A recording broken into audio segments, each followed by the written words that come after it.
Okay, am I audible to both of you, Pankaj and Abhilek? Yes, ma'am. Okay, बाकी लोग आ जाएंगे. We'll start with what we have discussed yesterday. So अभी तक हमने आवाज clear नहीं हो प्लीज तो मुझे बता देना बीच में. If you the voice is okay, fine. So अभी तक हमने जो पढ़ा, we have discussed about process management.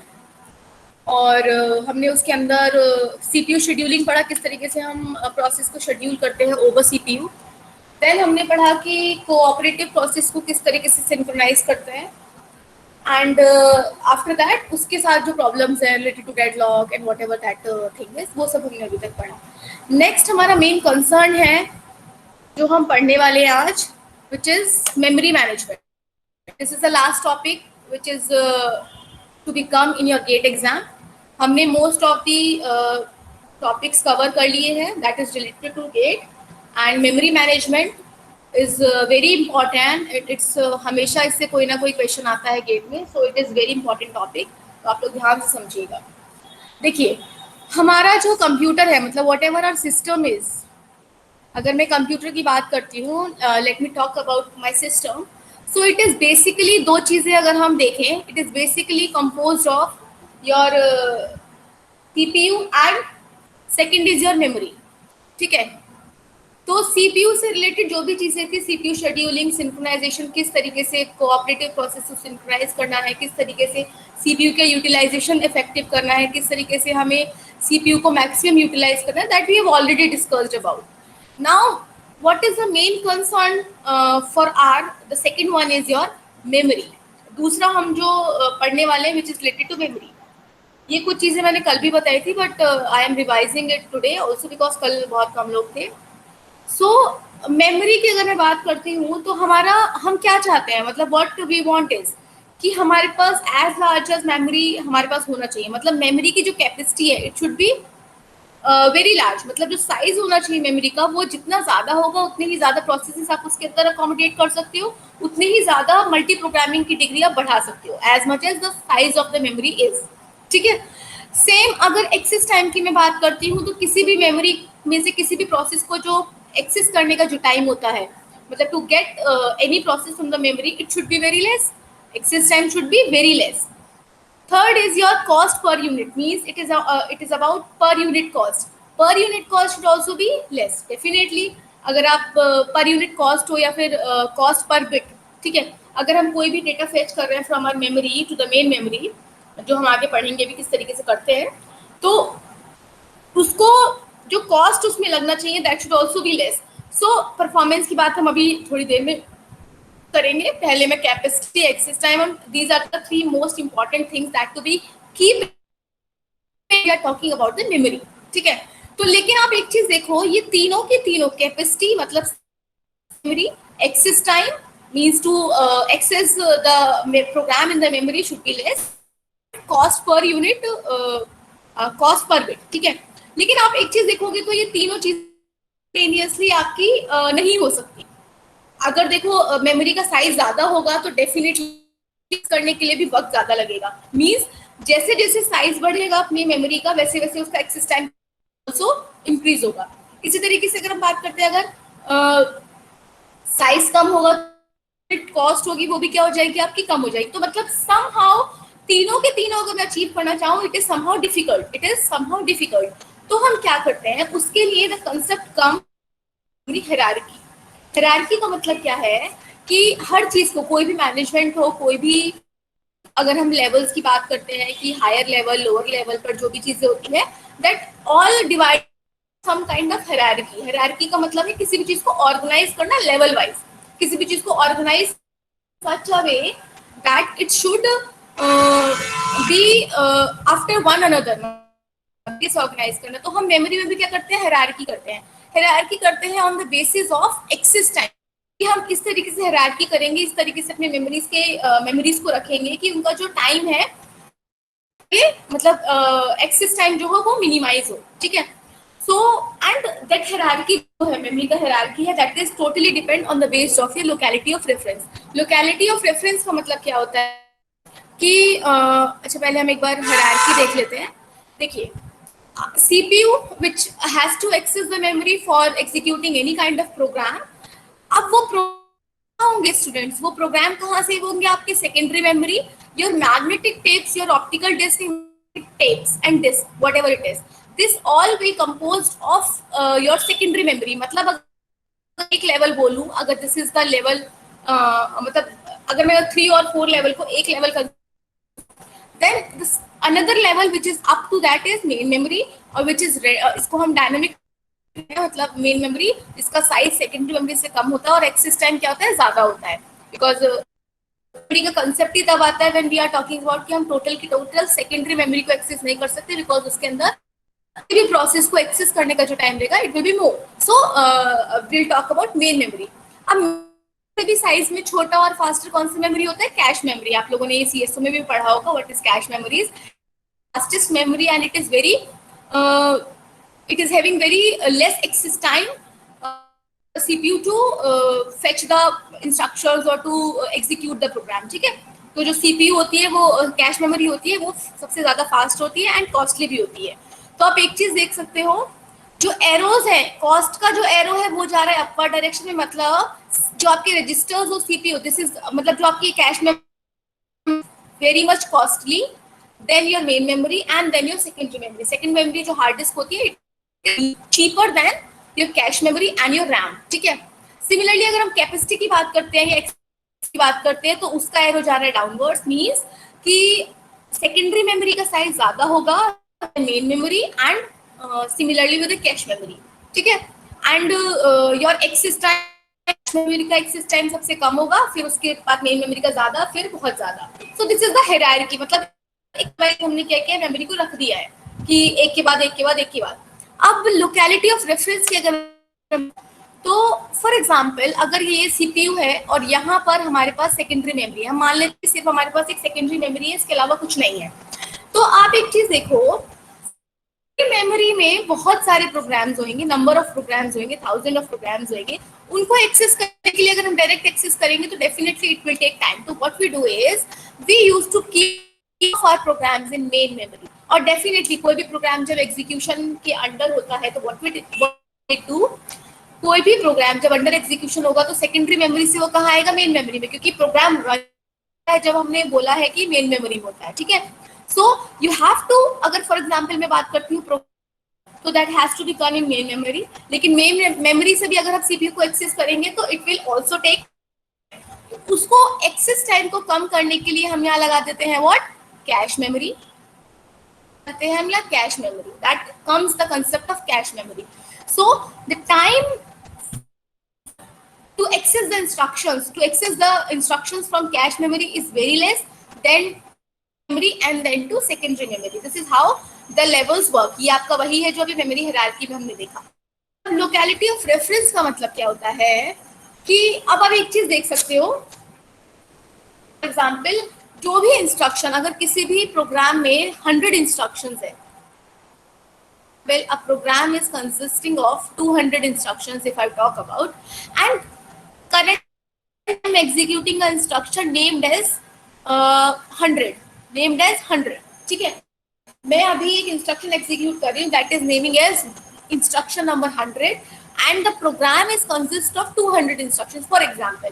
तो करंटली जो भी एग्जीक्यूट हो रहा है, मतलब I100 अगर आपका एग्जीक्यूट हो रहा है, तो मोस्ट प्रोबेबली हम मानते हैं कि इसके नियरेस्ट जो भी इंस्ट्रक्शन होंगे, मतलब instruction number 199, instruction number 99, instruction number 100 और instruction number 101। So whatever the nearest instruction, I am not talking about only the one instruction above and below, I am just talking about the word nearest instruction। तो whatever the instruction is currently being executed, उसके nearest जो भी instructions होंगे उस particular program के, that will be the most probably needed instructions, that will be the most probably needed instructions। क्या होएगा? हो सकता है 100 के बाद वो 101 पे ही जाए, 101 के बाद वो 102 पे जाएगी, हम मान के चल रहे हैं, this is what we are assuming कि हमें अगर मैं कोई भी इंस्ट्रक्शन एग्जीक्यूट कर रही हूँ तो उसका अगला वाला इंस्ट्रक्शन मुझे दूसरा मतलब जो उसके बाद एग्जीक्यूट करूंगी वो कौन सा होगा, उसके अगला वाला होगा, फिर उसके अगला वाला कौन सा होगा, उसके अगला वाला होगा। This is what we are assuming.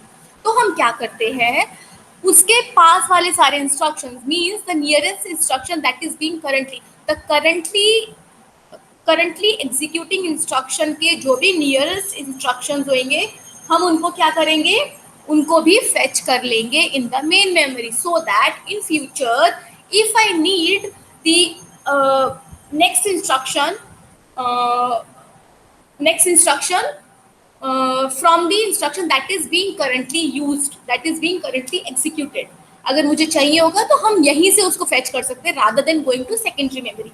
मतलब क्या है लोकेलिटी ऑफ रेफरेंस का, कि हम क्या करते हैं, जो भी इंस्ट्रक्शन अभी एग्जीक्यूट हो रहा है, I100 की मैं बात करूँ या what ever the instruction is, I10 I20 जो भी instruction at present currently execute हो रहा है, हम होप करते हैं या फिर हम प्रोबेबली ये मान लेते हैं, एज्यूम कर लेते हैं कि हमें जो उसके बाद वाला इंस्ट्रक्शन एग्जीक्यूट करना पड़ेगा वो उसके आसपास के होंगे, डेफिनेटली उसके आसपास के होंगे। अब वो ऐसे भी हो सकता है कि अगर मैं एक I100 एग्जीक्यूट कर रही हूँ तो मैं I30 को I130 तक ये सारे के सारे इंस्ट्रक्शन फेच कर लूँ क्योंकि ये इसके नियरेस्ट है। तो इनकी जरूरत हमें हो सकता है ज्यादा पड़े रादर देन अगर मैं एग्जीक्यूट कर रही हूँ I100 की और आप फेच करके रख लो I1, तो वो थोड़ा सा मतलब आउट ऑफ द बॉक्स चला जाता है। लेकिन अगर हम I100 एग्जीक्यूट कर रहे हैं तो होपफुली आपको I110 की जरूरत पड़े, I120 की जरूरत पड़े may be. So what we do is we fetch all the instructions from the secondary memory that is nearest to the currently executing instruction। क्या कर लेते हैं हम, फेच कर लेते हैं और इन फ्यूचर जब भी आपको उसकी जरूरत पड़ती है we can directly access those instructions without going to secondary memory. उससे हमारा एक्सेस टाइम क्या हो जाता है, कम हो जाता है। This is called the locality of references. इसको क्या बोलते हैं हम, लोकेलिटी ऑफ रेफरेंसेस। अब ये दो तरीके से हो सकता है, ये मैंने कल भी एक बार पूछा था लोगों बच्चों से, स्पेशियल एंड टेम्परल। इसका मतलब क्या है, स्पेशियल और टेम्परल। स्पेशल का मतलब है जब आप उसके नियरेस्ट इंस्ट्रक्शंस को फेच कर कर रख लो मेन मेमोरी में, एंड जब भी आपको उनकी जरूरत पड़े तब आप उनको एक्सेस कर सकते हो। और टेम्परल का मतलब है कोई भी सेट ऑफ इंस्ट्रक्शंस अगर आपने फॉर एग्जांपल I5 से लेके I10 के इंस्ट्रक्शंस आपने एग्जीक्यूट किए हैं तो उसको आप अभी भी किस में रखो, मेन मेमोरी में रखो या फिर कैश मेमोरी में रखो एंड कीप देम, बिकॉज मे भी हो सकता है जो इंस्ट्रक्शंस आपने अभी एग्जीक्यूट किए उसकी जरूरत आपको 10 मिनट बाद भी हो या फिर उसकी जरूरत आपको फॉर कोई भी TI टाइम के बाद हो, TI टाइम के बाद हो। तो अगर हम टोटल मतलब अगर मैं नियरेस्ट इंस्ट्रक्शंस रखती हूँ कैश मेमोरी या मेन मेमोरी में, मतलब नियरेस्ट मेमोरी के अंदर, then it is called the spatial locality of references, and if I am keeping the program that is already being executed then it is called the temporal locality of references। जब हम क्या करते हैं temporary क्या करते हैं उसको अपने मतलब मेन मेमोरी के अंदर ही रहने देते, rather placing that particular instruction set to secondary memory। ठीक है, तो अगर फ्यूचर में आपको उसको दोबारा से एग्जीक्यूट करना पड़ेगा तो you need not to go for the secondary memory again. ठीक है, so this is what locality of reference is. Next है आपका, इसके बाद आता है रीलोकेशन। What is relocation? थोड़ा सा मेमोरी मैनेजमेंट में कंटिन्यूस मेमोरी मैनेजमेंट हो गया और कंटिन्यूस फिक्स्ड पार्टीशंस वगैरह, पेजिंग, सेगमेंटेशन। उसके पहले थोड़ा सा हम एक चीज पढ़ेंगे विच इज रीलोकेशन। इससे गेट में बहुत ज्यादा क्वेश्चंस नहीं आते, मैंने कल भी बताई थी ये बात, लेकिन एटलीस्ट हम इसका कंसेप्ट पढ़ लेते हैं। अगर थ्योरी क्वेश्चन कभी आता है तो you people will be able to understand it. ठीक है, देखिए हम जो भी कोड लिखते हैं students, whatever code we write that we write in a text format. हम हाई लेवल लैंग्वेज में कोई भी कोड लिखते हैं, अगर हमने उसको सेव किया .c से या फिर .java एंड सो, ठीक है, तो हम जो भी कोड लिखते हैं that is written in high level language. So what we do is उस हाई लेवल लैंग्वेज को आप लोग क्या करते हो, compiler which is also written in some kind of language, compiler से क्या करते हो, कंपाइल करते हो एंड आपके पास एक कंपाइल कोड आ जाता है जिसको हम बोलते हैं ऑब्जेक्ट कोड। क्या बोलते हैं हम उसको, ऑब्जेक्ट कोड भी बोलते हैं। ठीक है, तो कंपाइलर क्या करता है, हमारे जो भी सिंबल्स होंगे, जो भी आपने अपने टेक्स्ट के अंदर सिंबल्स यूज किए हैं उनको नंबर्स में कन्वर्ट करता है and that is given you object code को आपको क्या देता है, एक ऑब्जेक्ट कोड देता है. इस ऑब्जेक्ट कोड से which is a executable file, it is some kind of executable file and you can say in the form of zeros and ones. ठीक है, वही ऑब्जेक्ट कोड क्या होता है, वो हमारी एग्जीक्यूटेबल फाइल होती है, उसको फिर हम एग्जीक्यूट करते हैं and it is in the form of zeros and ones. या तो ये होता है या फिर क्या होता है स्टूडेंट्स, जो भी आपका टेक्स्ट फॉर्मेट है, what ever the high level language program है, अगर आपने उसको असेंबली लैंग्वेज में की लिखा है, फॉर एग्जाम्पल निमोनिक्स की फॉर्म में, अगर कोई भी कोड ऐसा भी तो हो सकता है ना, देखिए अभी तो क्या है हम इंग्लिश लैंग्वेजेस में लिखते हैं .c.java, लेकिन प्रायरली क्या होता था कि the programs are written in the forms of mnemonics, means इस तरीके से स्टोर लोड, आप लोग को पता होगा, ये आपने इसमें पढ़ा होगा माइक्रो प्रोसेसर में. ठीक है, तो वो जो पर्टिकुलर कोड होता है दैट गोज थ्रू असेंबलर, उसको हम किससे मतलब वो that went from assembler and then it gives you object code. ठीक है, which is also in the form of zeros and ones and it is also a executable file. ठीक है, इसके बाद क्या होता है, इसके बाद क्या होता है, अब जब हमारे पास एग्जीक्यूटेबल फाइल .exe फाइल आ जाती है, then what we need more we need further processing. It needs further processing and that further processing is linking and loading. That is called the linking and loading. Linking का मतलब क्या होता है, जो भी आपके मतलब फॉर एग्जांपल डिफरेंट मॉड्यूल्स है, मतलब अगर मैं बात करती हूँ, मैंने कोई मेन प्रोग्राम लिखा, उसके अंदर if I am using any kind of add function, अगर मैंने कुछ ऐसा फंक्शन लिखा है और उसकी डेफिनेशन फॉर एग्जांपल यहाँ पर है, whatever it is, c is equals to या फिर d is equals to a plus, ठीक है, जो भी है, कुछ भी हमने लिखा है, आई am not writing the exact code. So what the linking will do, what the linker will do, linker क्या करता है, linker और loader, linker will link all the modules, जो भी different modules हैं that are associated in your code, जो भी आपके modules हैं कोड के अंदर, उनको क्या करता है, लिंक करता है आपस में, उनका मतलब जो भी मैं आपको भी बताऊंगी रीलोकेटेबल एड्रेस क्या होता है, उससे आपको लिंकर थोड़ा सा और क्लियर हो जाएगा.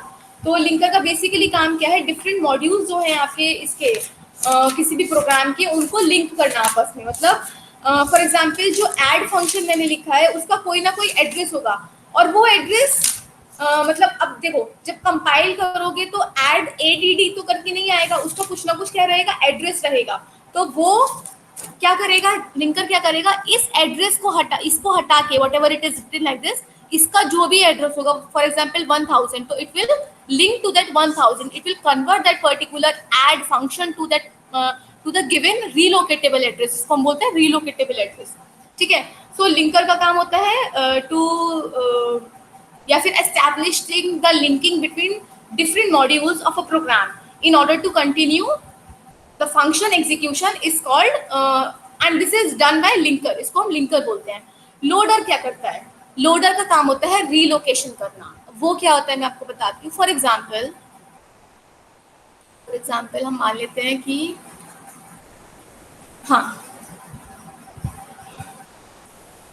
कि कोई भी कोड है, कोई भी नंबर ऑफ इंस्ट्रक्शंस है किसी भी प्रोग्राम में, 0 1 2, हम मेनली जो भी इंस्ट्रक्शंस लिखते हैं उनको 0 से स्टार्ट करते हैं. एंड फॉर एग्जांपल अगर इंस्ट्रक्शन 4 पर आपने कुछ लिखा है गो टू 1, फॉर एग्जांपल कोई ऐसी इंस्ट्रक्शन है कि 0 पे क्या लिखा है और 4 पे क्या लिखा है, गो टू 1, अगर ऐसा कुछ लिखा है. ठीक है, सो जब आप इसको मेन मेमोरी में लोड करोगे, जब आप इस कोड को पर्टिकुलरली कि ये क्या है, यहाँ पर है, ये सेकेंडरी मेमोरी में है, where it is in secondary memory, priorly the program is in secondary memory, और जब आपको उसको एग्जीक्यूट करना होता है then you have to bring that particular program in the main memory. अब ये है मेरी मेन मेमोरी. ठीक है, मैं मान लेती हूँ कि मेन मेमोरी में 0 से लेके 10K तक कोई और मतलब for example some other programs are already executing. अगर हम बात करते हैं फॉर एग्जाम्पल ऑपरेटिंग सिस्टम के कुछ प्रोग्राम्स एग्जीक्यूट कर रहे हैं, operating system is in the place from 0 to 10K for example, and which is a kind of higher priority, which is also a kind of higher priority processes. इसका concept कुछ नहीं है, it's just to understand you, इसमें कोई और processes भी हो सकते हैं, not only the operating system processes, it can be any of them. अब ये हो गया हमारा 10K, फिर उसके बाद 1 2 3 4 वट एवर इट इज, ठीक है, सो हाँ सो ऑन। तो जब आप ये पर्टिकुलर प्रोग्राम को मेन मेमोरी में लोड करोगे तो जरूरी नहीं है that your address will start from zero, because you made that address like 101234 5 in your program, but जो आप हम जो लोकेशंस देते हैं वो हम मतलब most of the time we start from zero, but हो सकता है कि मेन मेमोरी में वो जीरो वाले प्लेस पर, देखो अगर ये चीज वेकेंट होती है, अगर यहाँ कुछ नहीं होता इस वाले लोकेशन पे, तो ये एज इट इज यहाँ कॉपी हो जाता है and you need not to change any address, ठीक है, you need not to change any address. लेकिन हो सकता है कि इस वाले एड्रेसेस पे जी जीरो पे कोई इंस्ट्रक्शन है, 1 पे कोई इंस्ट्रक्शन है, 2 पर 3 पर कोई भी इंस्ट्रक्शन, देन 4 पर इंस्ट्रक्शन है गो टू 1, तो हो सकता है मेन मेमोरी में ये लोकेशन ही खाली ना हो, तो हम क्या करेंगे, ऐसा तो है नहीं कि एग्जीक्यूट नहीं करेंगे, व्हाट विल डू, हम क्या करेंगे कोई और लोकेशन पे, फॉर एग्जांपल 10K से मेरा मुझे स्पेस फ्री मिल गया, 10K से लेके एंड सो ऑन मुझे स्पेस फ्री मिला, तो what will I do, I will copy this particular code in the addresses that is starting from 10K। What will I do, मैं इसको 0 से लेके 4 तक के जो इंस्ट्रक्शन है I will copy it from 10K to so on. तो यहाँ पर आपका क्या हो जाएगा, गो टू, अब आप देखिए यहाँ था 1 लेकिन यहाँ पर तो 1 नहीं है, बिकॉज अगर हम यहाँ की 1 की बात करेंगे तो it will be some other instruction of any other process, it will be the instruction of some other process, and that is not our concern, that is not our concern. So what we will do is हम क्या करेंगे, हम इसको change करेंगे, हम क्या करेंगे अपने इंस्ट्रक्शन को कॉरस्पॉन्डिंग 10K प्लस 1, हम क्या करेंगे अपने कॉरस्पॉन्डिंग इंस्ट्रक्शन को चेंज करेंगे according to the instruction that we are allocating in the main memory according to the addresses for the instructions in the main memory, ठीक है। हम क्या करेंगे, इसको चेंज करेंगे इसके अकॉर्डिंग, जहां से मैंने अपने प्रोग्राम को लिखना शुरू किया, जहां से मैंने अपने इंस्ट्रक्शंस को लिखना शुरू किया, what will I do, I will just change it. तो अब आप देखो एक चीज, इसको बोलते हैं हम क्या, relocatable address, this is called the relocatable address, जिसको हमने रीलोकेट किया है, and this is called your absolute address, जो हमने निकाला है, which we calculated, we computed, this is called the absolute address, and this total thing जो हमने की है इट इज कॉल्ड रीलोकेशन, और रीलोकेशन करता कौन है, loader, relocation is done by loader, and basically इसकी जरूरत तभी पड़ती है when there are instructions like jump instructions, go to instruction, जब ब्रांच इंस्ट्रक्शंस होती है वहां पर आपको रीलोकेटेबल एड्रेस निकालने की जरूरत पड़ती है, because it can change in main memory if you are bringing the program from secondary to main memory, ठीक है। So this is the work of your what loader which is relocation. अब इसके बाद मैंने कल एक चीज और बताई थी कि आपके जो ऑब्जेक्ट कोड बनता है, अभी मैं पहले बताना भूल गई थी, what ever the object code will come, जो हमने कंपाइल करने के बाद जो मेरे पास फाइल आती है which is considered as object code, उसके अंदर क्या क्या चीजें होती हैं, पहला आपका टेक्स्ट सेगमेंट होता है, text segment which consist of your instructions, second आपका होता है data segment which consist of the data that is being used, third होता है आपका रीलोकेशन इंफॉर्मेशन, जिसके अंदर आपकी जितनी भी रीलोकेशन की इंफॉर्मेशन है वो रहेंगी, ठीक है।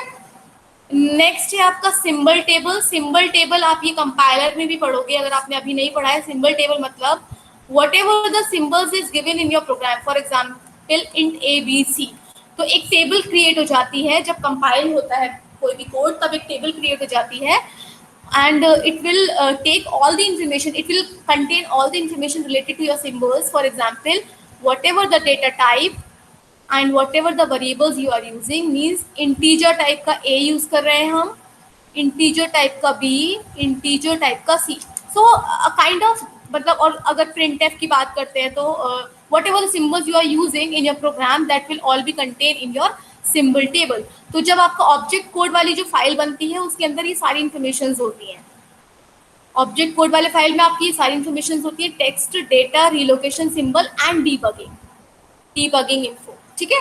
तो उसके लिए डीबगिंग वाला हमें ज्यादा पढ़ने की जरूरत नहीं है, क्योंकि जो भी डीबगिंग से रिलेटेड इंफॉर्मेशन होंगी वो भी हमारे इसके अंदर रहेंगी, ठीक है। So this is all about what is relocation is. Next हमारा आता है कंपाइल टाइम। क्या होता है कंपाइल टाइम? आपको समझ में आ गया होगा, सिंबॉलिक नेम्स को रिलोकेटेबल एड्रेसेस के साथ कन्वर्ट करना। वही मतलब सिंबल्स को हम क्या करते हैं, एड्रेसेस के साथ रिप्लेस कर देते हैं, जो उसमें टाइम लगता है, that is all compile time. Link time का मतलब क्या होता है? वही लिंक का मतलब आपको समझ में आ गया। देखो अच्छा लिखा वो हटा दिया था ना। लिंक का मतलब वही कि अगर मैंने कोई भी डिफरेंट मॉड्यूल्स है, फॉर एग्जांपल दिस, एंड इसकी डेफिनेशन अगर कहीं और लिखी है, तो ये भी एक तरीके का रीलोकेटेबल एड्रेस होगा और ये भी रीलोकेटेबल एड्रेस होगा, तो इन दोनों का लिंकिंग। ठीक है। लोड टाइम का मतलब यही वाला, रीलोकेटेबल से एब्सोल्यूट एड्रेस की जो ट्रांसलेशन होगी, जो उसमें टाइम लगेगा, that is load time. And run time is your execution time, और you can say the running time, मतलब जो भी आप एग्जीक्यूट कर रहे हो, जो भी टाइम लगेगा, that is called run time. So these are the different type of times that are needed when you are relocating the uh, when you are doing relocations, and when the program is converting from source code to object code. ठीक है. So this is all about relocation part. अच्छा, relocation में मैंने ये 2 questions किए थे, ये आप प्लीज खुद सॉल्व कर लेना, क्योंकि कल हमने ये किए हुए हैं and I don't want to repeat it. Just try by yourself. अगर क्वेरी आता है तो कल हम लोग इस पर डिस्कस कर सकते हैं. ठीक है. बेसिकली रीलोकेशन से रिलेटेड आपके कुछ स्टूडेंट्स थ्योरी क्वेश्चंस भी आते हैं, बहुत ज़्यादा न्यूमेरिकल टाइप नहीं आएगा, कंसेप्चुअल टाइप नहीं आएगा, it will B only theory questions. तो आप लोग प्लीज देख लीजिएगा. ठीक है. नेक्स्ट है आपका फिजिकल. अब हम मूव कर रहे हैं मेमोरी मैनेजमेंट वाले पार्ट पे. मेमोरी मैनेजमेंट जब हम बात करेंगे तो डेफिनेटली हम एड्रेसेस की बात करेंगे कि फिजिकल एड्रेस क्या होता है, लॉजिकल एड्रेस क्या होता है, वर्चुअल एड्रेस क्या होता है, all the things that are related to. ठीक है, उसकी बात हम करेंगे. तो सीपीयू जो जनरेट करता है वो कौन सा एड्रेस जनरेट करता है? लॉजिकल एड्रेस जनरेट करता है. सीपीयू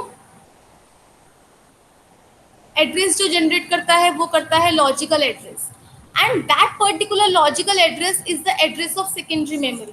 क्योंकि सीपीयू के अकॉर्डिंग एक ही मेमोरी होती है विच इज सेकेंडरी मेमोरी, उसके अलावा कुछ नहीं होती. लोकेलिटी ऑफ रेफरेंस और अपने कन्विंस के लिए हम एक कंसेप्ट लेकर आए हैं, that is the main memory, that which is easy to access, which takes less time to access and which is less in size. ठीक है. सो सीपीयू जो भी लॉजिकल एड्रेस generate करता है, that is the address of the secondary memory, but due to the locality of references and the concept of access time, to minimize the access time, we are talking about a memory which is in between secondary and CPU is main memory or cache memory. ठीक है. तो CPU ने generate किया, वही यहाँ पर लिखा है. थोड़ा सा थ्योरी पार्ट एक बार जल्दी से मैं पढ़ देती हूँ.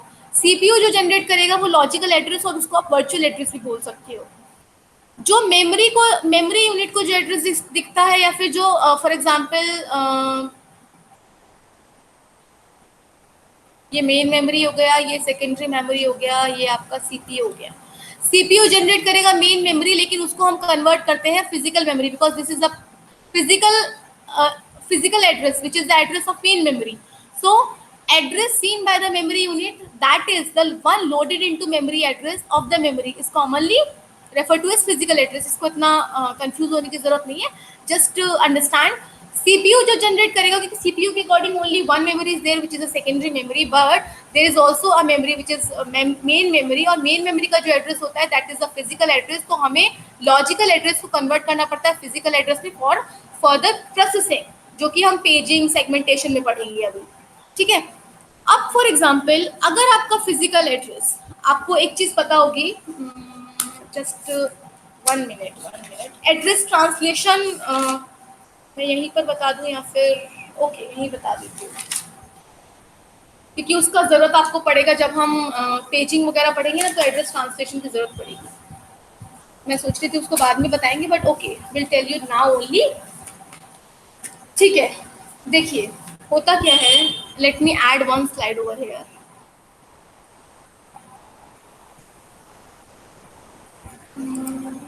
New slide.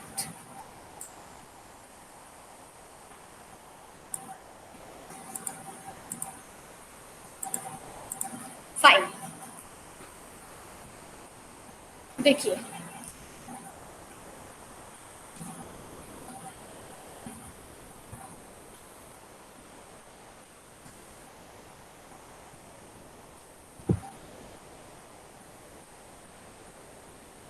अगर फॉर एग्जाम्पल 2 बिट की बात करते हैं, 0 और 1, 0 और 1 से आपको पता है कि आप कितने कॉम्बिनेशन बना सकते हो students? 0 0 0 1, this is basic binary thing. 4 combination बना सकते हो। सॉरी सॉरी सॉरी सॉरी, 0 और 1 से आप कितने कॉम्बिनेशन बना सकते हो? 4, राइट? 4 कॉम्बिनेशन बना सकते हो। Means if you are having two bits which is 0 and 1, if you are having 2 bits, then you the possible combination is 2 की पावर 2 विच इज 4। ठीक है? For example if you have 3 bits given with 3 bits, ठीक है, how many possible combination you can have? 0 0 0 0 0 0 1 0 and so on. It can be 8, 2 की power 3, these number of combinations. Similarly, if I talk about 4 bits, this is a simple maths, you know all this, 2 की power 4 which is 16. So this is how we can find the combinations. कि अगर मैं बात करती हूँ 2 bit, अगर कोई address 2 bit का है, ठीक है, कोई एड्रेस समझो 2 बिट का है, तो कितने पॉसिबल कॉम्बिनेशन हो सकते हैं? 0 0 0 1 1 0 1 1, इस तरीके से हो सकता है। फॉर एग्जाम्पल अगर n बिट का है,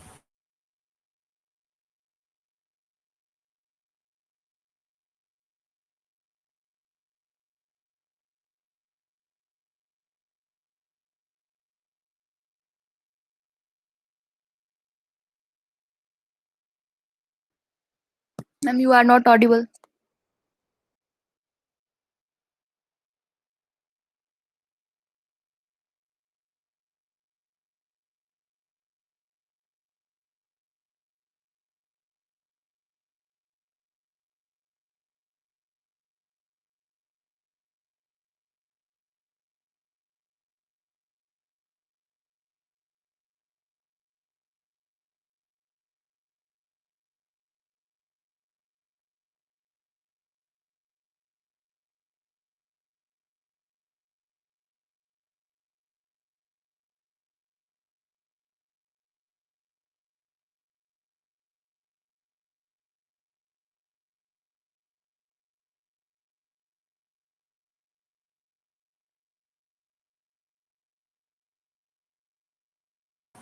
okay, am I audible now?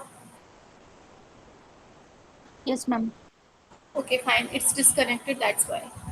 Thank you. Okay, तो हम क्या कह रहे थे, अगर कोई n बिट का एड्रेस है तो उसके आप कितने कॉम्बिनेशंस बना सकते हो? 2 की power n, this is understood. For example अगर मैं यही चीज नंबर से, मतलब अगर मैं 10 बिट के एड्रेस की बात करती हूँ, तो for example it start from 0 to 9, 0 से है तो हमने 9 लिखा है, 1 से होता तो 10 लिख लेते। मैम तो स्लाइड यहाँ शो नहीं हो रही। Oh my God, it's fine now. No, ma'am.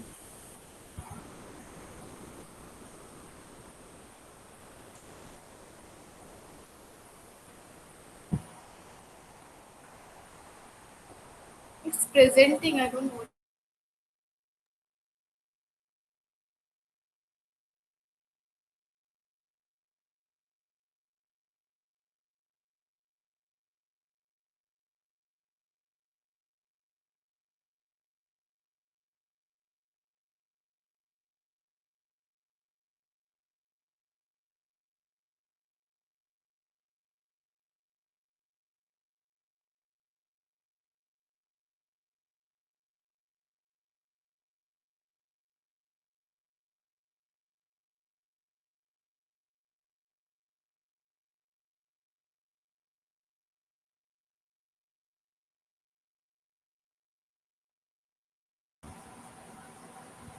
Yeah, is it visible? Yes, ma'am. Okay, fine. तो what I was saying, yes, हाँ जी, तो अगर फॉर एग्जाम्पल कोई 10 बिट का एड्रेस होता है तो what are the possibilities are? There can be 0 और 1 means 2, there can be 0 and 1, there can be 0 and 1, there can be 0 and 1। So what we can say is 2 की power 10, this is the number, this is the total combinations that are possible with the address of 10 bits, with the address of 10 bits. ठीक है? सो अब देखिए एक चीज,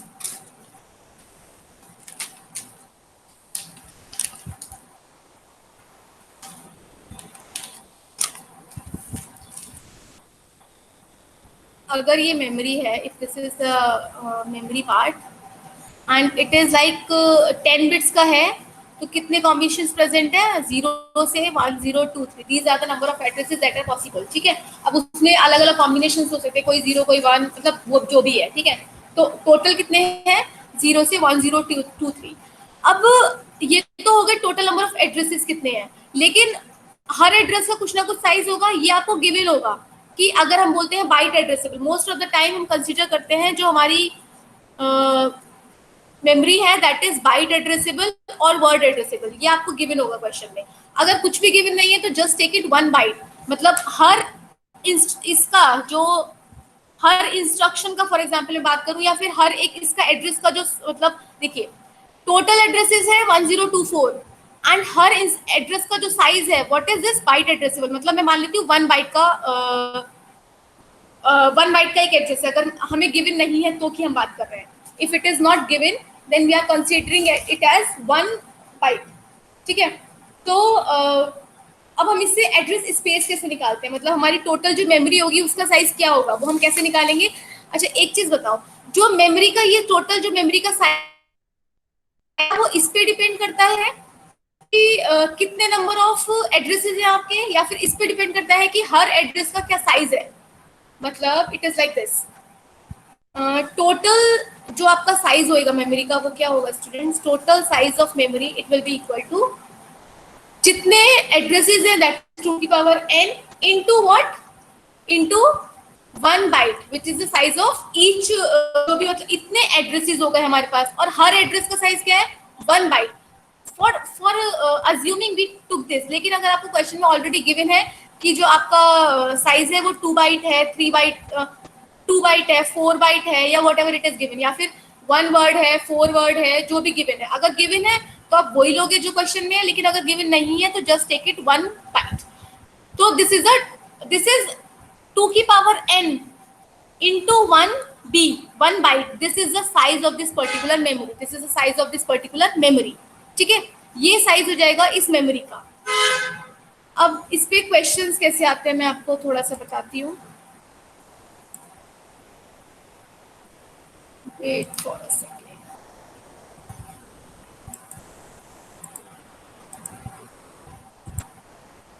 इसकी जरूरत हमको तब पड़ेगी जब हम पेजिंग पढ़ेंगे ना, थोड़ा सा ये कंसेप्ट एड्रेसिंग वाला तब आएगा।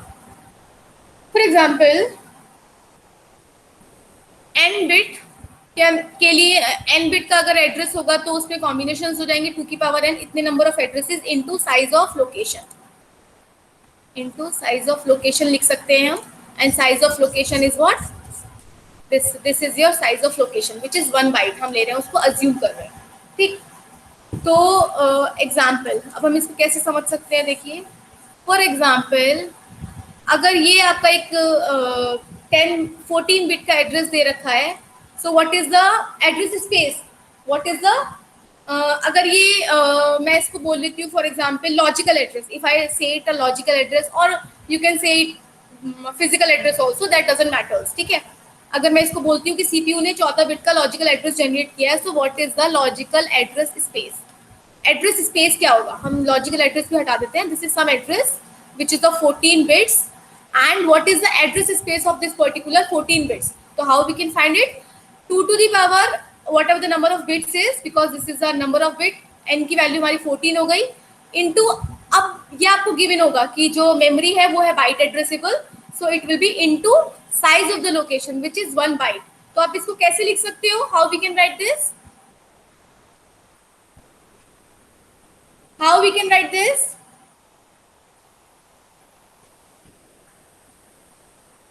इसको मैं ऐसे लिख सकती हूँ 2 की पावर 10 इंटू 2 की पावर 4 इंटू 1 बाइट, ऐसे लिख सकते हैं। Yes ma'am. बताइए तो क्या होगा ये, व्हाट इज दिस? 2 की पावर 4 इज इक्वल्स टू 16, 2 की power 10 is equals to k, एंड 1b is equals to byte. 2 की power 10 is equals to kb, और you can say k, not kb exactly. अगर 2 की पावर 10 इंटू 1 बाइट लिखा है तो के भी लिखेंगे उसको, 2 की power 20 is equals to M B, अगर इंटू 1 बाइट है, एंड 2 की power 30 is equals to GB, this all you know I guess. 2 की power 40 is equals to terabyte, and 2 की power 450 is equals to petabyte. ठीक है. अब for example एक address given है which is of 22 bits. Tell me the address space of this. 22 bit का address है, and this is 2 bite, मतलब 2 bite addressable है जो मेमोरी है आपकी. तो what will be the address space? जल्दी बताइए. What will be the address space? 4 MB. No. Sir 2 की पावर मैम 2 की पावर 20 हो जाएगा ये, एंड इंटू 2 की पावर 2 इंटू हाँ, 1 2 बाई की पावर 22 इंटू 2 भी है ये. अब बताओ. 2 की पावर 20 हो गया ये, देन 2 की पावर 2. ठीक है, फिर ये 2 की पावर 1. अब बताओ क्या है answer? 8 MB. 8 MB. Yes ma'am. ये आपको जरूरत पड़ेगी जब हम पेजिंग पढ़ेंगे. You need to calculate the address, logical address to logical address space, या फिर physical address to physical address space. For example this is 34 bits, so what will be the address space?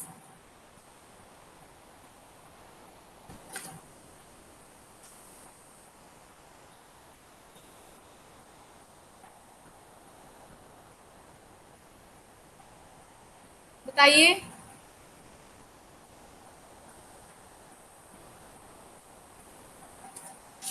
Ma'am ये 1 byte है या 2 bite, कितना लिया आपने इसका? Okay, okay, okay. Sorry, I have not given this now. This is 1 byte. Okay ma'am. Memory is byte addressable. Ma'am 16 GB. हाँ जी, 16 GB. Very good. अब ये तो हो गया कि आपने अगर आपको एड्रेस के बिट्स दे रखे हैं तो आप उसका एड्रेस स्पेस निकाल सकते हैं. फॉर एग्जाम्पल अगर आपको एड्रेस स्पेस गिवन है, अगर मुझे लॉजिकल एड्रेस स्पेस गिवन है विच इज 64 MB. ठीक है. So what will be the logical address? कितने, how many bits are required for representing this particular space? Number of bits, how many bits are required? बताइए.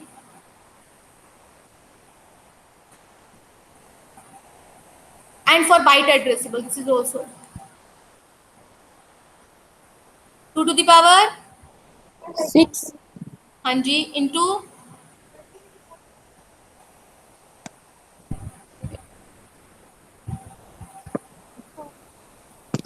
2 की power 50. ये तो 16 ही हो रहा. 60. 2 अगर हम की इसे पावर लिखते हैं 2 to the power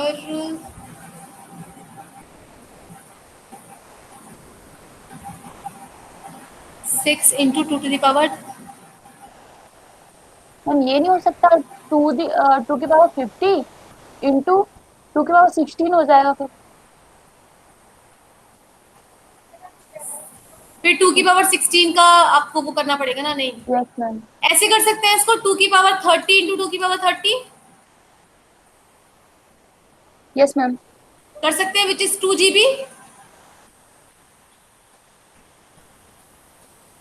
इंटू 2 की पावर 4. ऐसे कर सकते हैं. देखो, यस मैम. तो it is coming out to be, no, हमें इसको नंबर ऑफ बिट्स में करना है. फॉर एग्जाम्पल एक और देखती हूँ मैं. 256 KB अगर गिवन है आपको, तो इसको हम कैसे लिखते हैं? 2 की पावर 8 इंटू 2 की पावर 10. ऐसे लिख सकते हैं इसको. ये की जगह मैंने ये लिखा है, इसकी जगह ये लिखा है. ठीक है, ये तो यस मैम. ठीक तो लिखा है ये. Okay okay fine. देखो देखो, 64 को क्या लिखना है? We got confused. 64 को लिखो 2 की पावर 6. m को लिखो 2 की पावर 20. ठीक है, इंटू इंटू लिखने की जरूरत नहीं है because this is considered as 1 byte, so it is 26 bits. ठीक है. Yes ma'am. सिमिलरली यहाँ पर भी है. अगर आपको ये फिजिकल एड्रेस स्पेस गिवन है तो you can find the physical address, मतलब कितने बिट्स रिक्वायर्ड होंगे to represent that particular address. ठीक है. नेक्स्ट आपका आता है ओके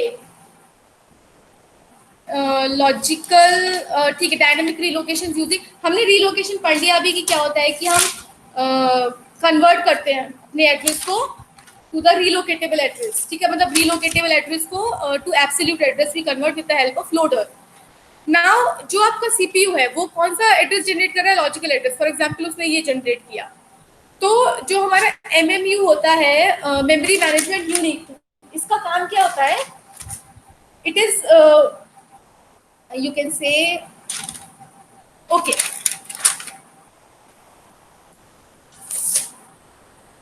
वर्चुअल एड्रेस को, मतलब जो भी लॉजिकल एड्रेस है उसको फिजिकल एड्रेस में कन्वर्ट करने का काम क्या करता है, डेफिनेटली मेमोरी मैनेजमेंट यूनिट करता है। अब रीलोकेशन रजिस्टर जो होता है वो एड्रेस रखता है which is the base address of the relocation, मतलब जो भी हमारा ये रहेगा, क्या कहते हैं इसको, अगर इसको हम किस तरीके से समझ सकते हैं, ओके, फॉर एग्जाम्पल ये आपका मेमोरी है, ठीक है, इसमें यहाँ पर ऑपरेटिंग सिस्टम की process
okay, am I audible?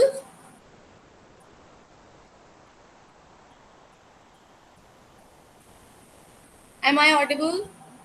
Yes ma'am. Okay, हाँ, तो हमने मान लिया कि मेरा प्रोसेस 1 जो है वो स्टार्ट हो रहा है मेमोरी में 25600 से, और दूसरा प्रोसेस है 30040 से, ठीक है, तो ये जो होगा हमारा, ये जो होगा हमारा, अभी प्रेजेंट हो रहा था ये screen, I don't know what is going on here, okay, इसके बाद will take break for 5 minutes और then will continue for 1 more, ठीक है, जस्ट अंडरस्टैंड दिस। तो बेस एड्रेस क्या होता है, रिलोकेशन रजिस्टर जो होगा, मतलब जो भी आपका दो चीजें होती है, मतलब हम दो रजिस्टर्स की हेल्प से प्रोटेक्शन प्रोवाइड करा सकते हैं, ये बेसिकली जो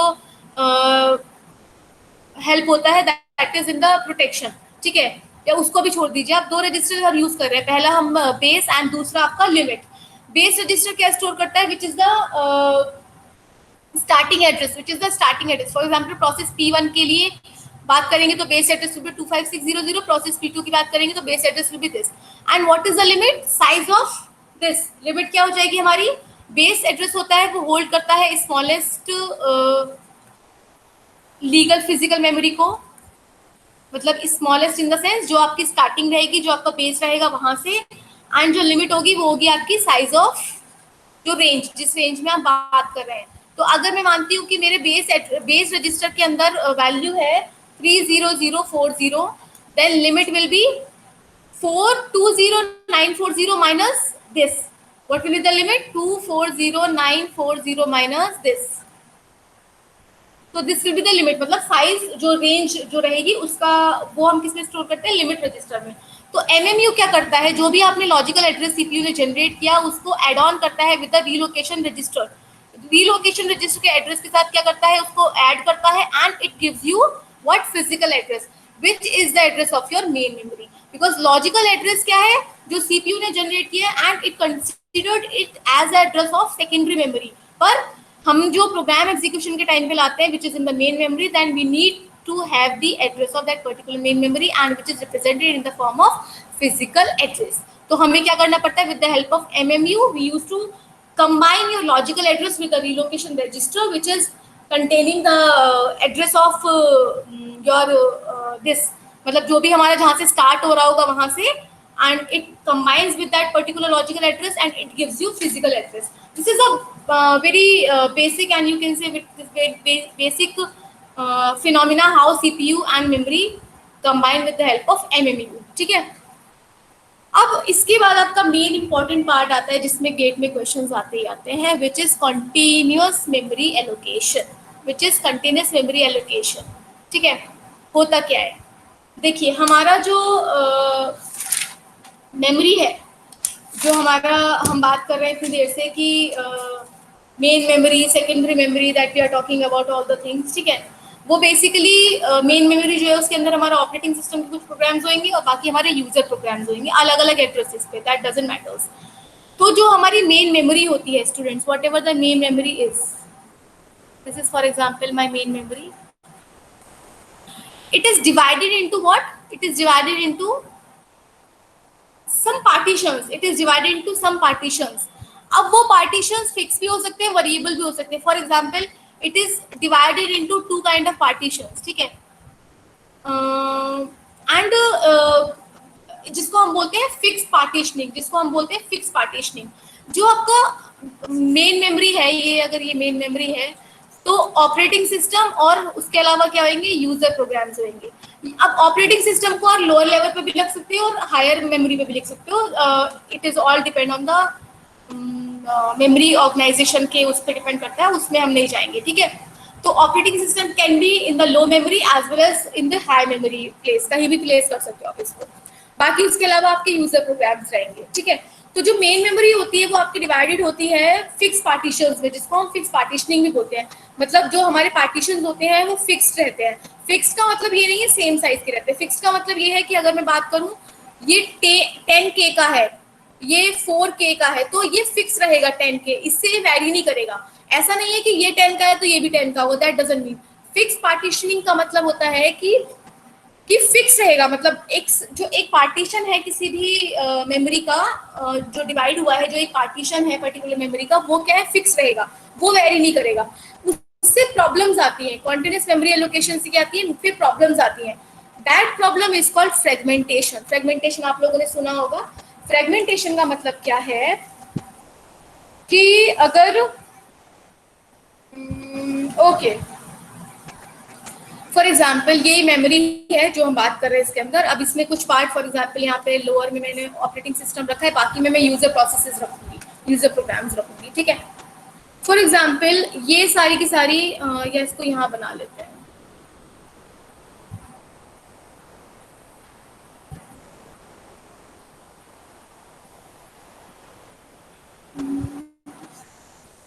फॉर एग्जाम्पल ये है आपकी मेमोरी। ठीक है, अब ये जो मेमोरी है इसको हमने पार्टीशन किया है और फिक्स पार्टीशनिंग है और हर उसका साइज है फॉर एग्जांपल 2 MB, मैं मान रही हूँ उसको फॉर एग्जांपल, और ये 4 MB, कुछ भी हो सकता है बट फिक्स्ड है।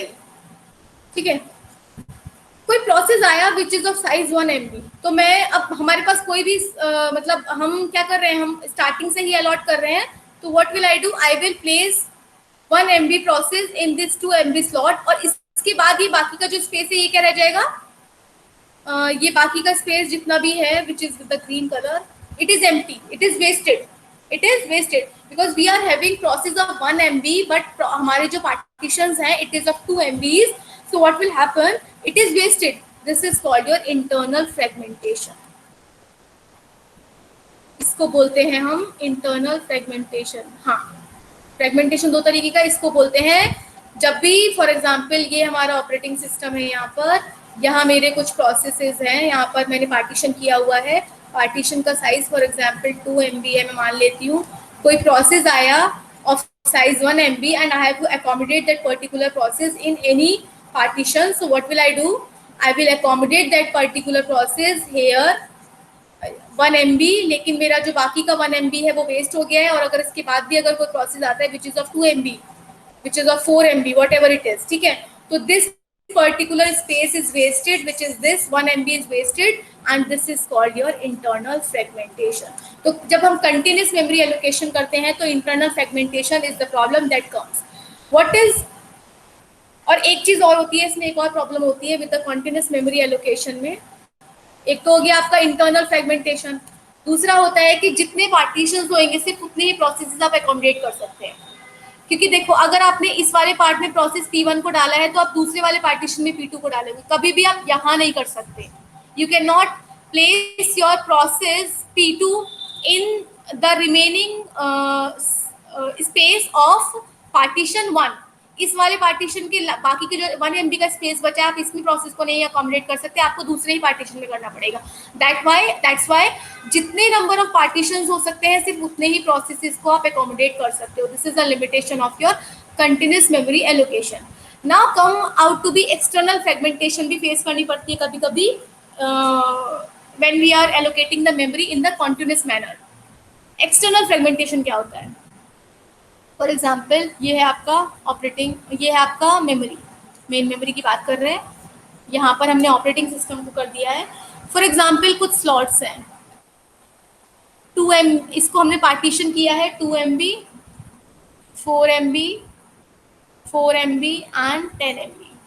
अलग अलग फिक्स पार्टीशन है बट अलग अलग साइज का रह सकता है, मैंने आपको ऑलरेडी बता दिया है। तो there is a fix partition of different size, ठीक है। और यहाँ मेरा OS है। अब आप एक चीज देखिए, फॉर एग्जाम्पल हम ऑलरेडी अकोमोडेट कर चुके हैं, मैं इसको दूसरे कलर से लिखूंगी, हम ऑलरेडी अकोमोडेट कर चुके हैं इसमें 1 MB का प्रोसेस, ये हम कर चुके हैं। Let for example 3 MB and इसमें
Yeah, am I audible?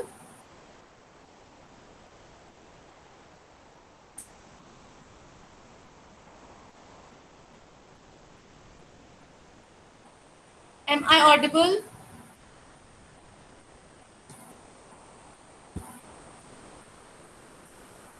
आवाज आ रही है मेरी? प्लीज बताएं।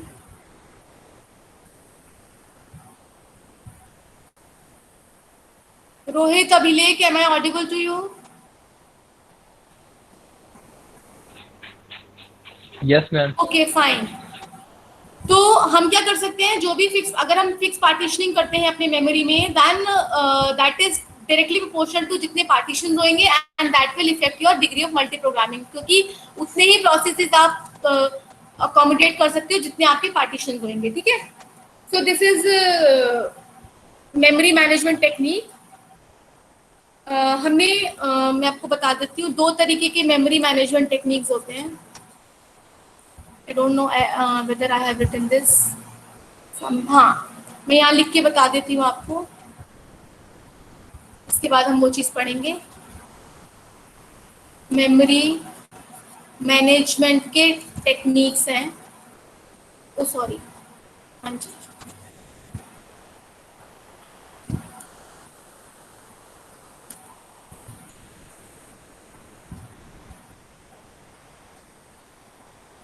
it is of 2 types. First is your continuous memory and next is your non-continuous, contiguous, ठीक है।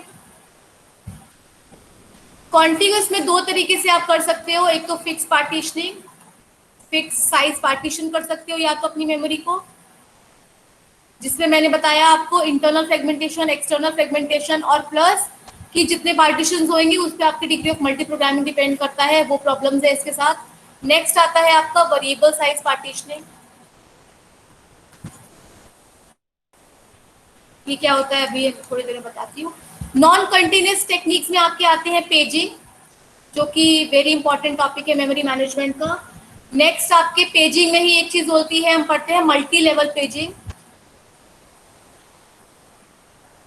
इसके बाद आप पढ़ते हो inverted paging. Next you study segmentation in this. ये चीजें हम पूरे मेमोरी मैनेजमेंट में आगे बस यही वाला पार्ट पढ़ेंगे जो स्लाइड पे मैं लिख रही हूँ। इसके बाद हम पढ़ते हैं segmented paging, this is the last, ठीक है। These are all the techniques of non-continuous memory management, and these are the techniques, fixed size partition and variable size partition comes under your continuous memory management, ठीक है। तो ये तो हो गया, आ गया, हाँ, ये तो हो गया आपकी कौन कौन सी टेक्निक्स है। अब इसी को हम आगे फर्दर क्वेश्चंस करेंगे इसके, और किस तरीके से हमें ये करना है वो, ठीक है। नॉन कंटिन्यूस का मतलब वही कि हम क्या करेंगे, अपनी मेमोरी को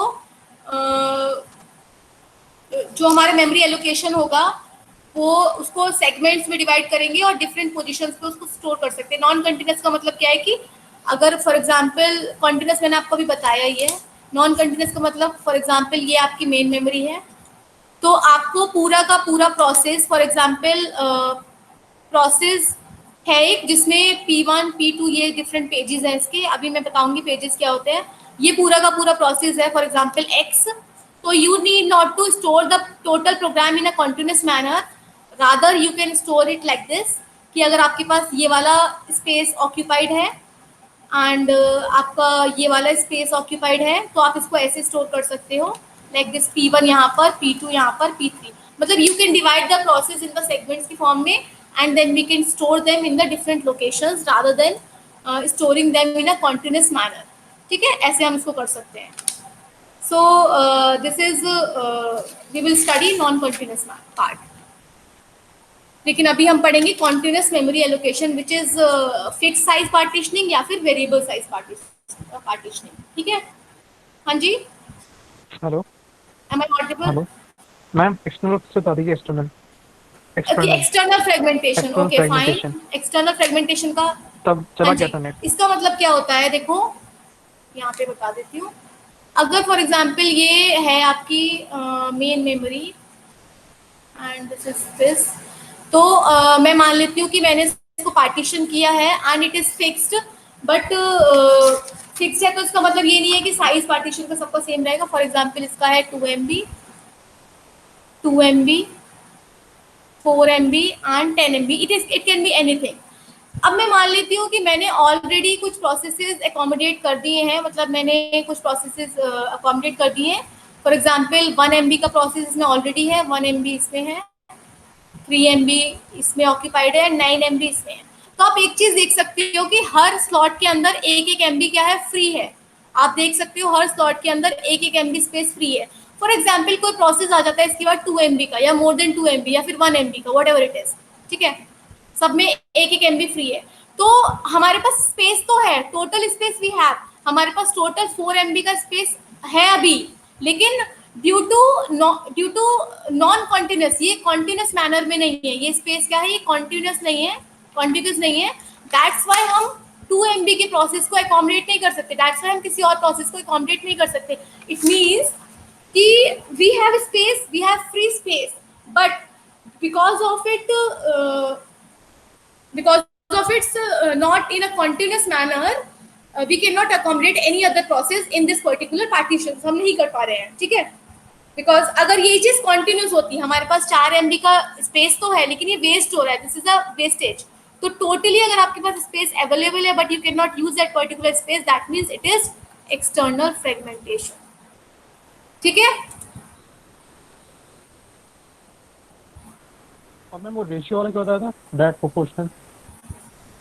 वो बताया था मैंने कि जितने पार्टीशंस होंगे उतने ही आप क्या करोगे, फिक्स साइज पार्टीशनिंग का मतलब क्या है कि हम फिक्स कर देंगे कि किसी प्रोसेस में किसी भी मेमोरी में, फॉर एग्जांपल मैंने फिक्स कर दिया कि 0 1 2 3 4 पार्टीशन 5 पार्टीशंस है इसके, तो सिर्फ 5 ही तो प्रोसेस आप अकोमोडेट कर सकते हो ना, इससे ज्यादा नहीं कर सकते हम, क्योंकि भले ही इसका साइज कुछ भी हो, इसका साइज 2 MB 4 MB 8 MB कुछ भी हो, लेकिन आप एक स्लॉट के अंदर, एक पार्टीशन के अंदर सिर्फ एक ही प्रोसेस को अकोमोडेट कर सकते हो, P1 P2 P4 P3 whatever it is. So जितने नंबर ऑफ पार्टीशंस होंगे उतने ही आपके क्या होंगे, प्रोसेसेस होंगे, and that is directly proportional to your degree of multi programming. तो इसमें लिखा है degree of multi programming is restricted by the number of partitions in the memory, ठीक है, ठीक है।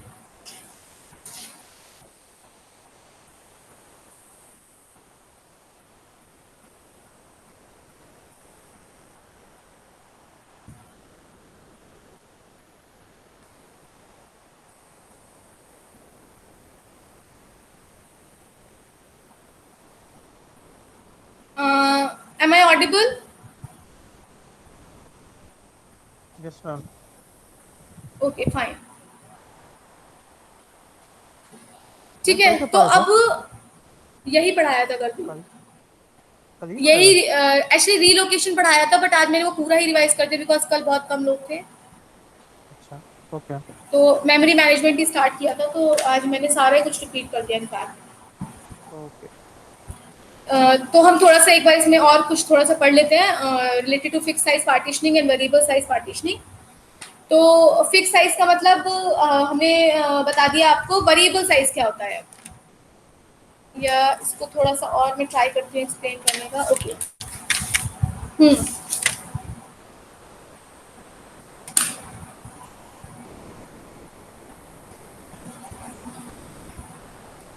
फॉर एग्जाम्पल अगर कोई मेमोरी स्पेस है 10K का, तो आप उसको डिवाइड कर सकते हो फिक्स पार्टीशन से, डेफिनेटली हम कर सकते हैं। मैं अगर ये 5K भी कर देती हूँ, ये 2 2 and 1, मतलब we can partition 10 KB memory and it need not to be all same, this is the fix partitioning, ये हमने बात कर ली है।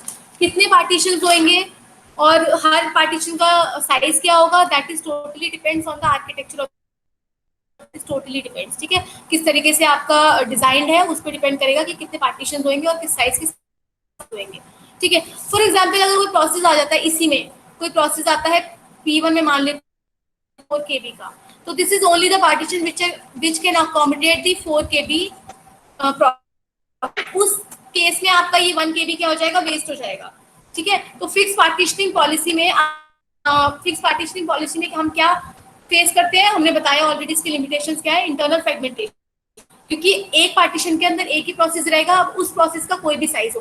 फॉर एग्जाम्पल इमेजिन करो कि अगर कोई मेमोरी है वो है, उसके अंदर पार्टीशंस कर रखे हैं, पार्टीशंस का साइज है सबका 10 MB, ठीक है।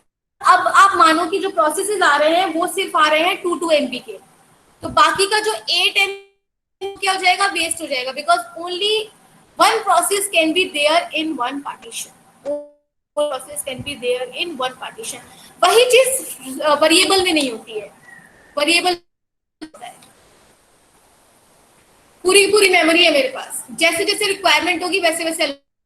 फॉर एग्जाम्पल पहला प्रोसेस आया जिसको 4 KB चाहिए, 4 KB उसको दे दिया। दूसरा प्रोसेस आया जिसको 2 KB चाहिए, उसको 2 KB दे दिया। ये बाकी का स्पेस खाली है, you can accommodate as the end there will be no predefined partitions, there will be no predefined partitions. इसमें प्रॉब्लम क्या होगी, इसमें प्रॉब्लम क्या होगी, फॉर एग्जाम्पल सब अकोमोडेट हो गए, इसमें एक अब ये सारे प्रोसेस हो गए। फॉर एग्जाम्पल ये प्रोसेस कंप्लीट हो गया और उसने ये स्पेस छोड़ दिया, ये प्रोसेस कंप्लीट हो गया, इसने ये स्पेस छोड़ दिया।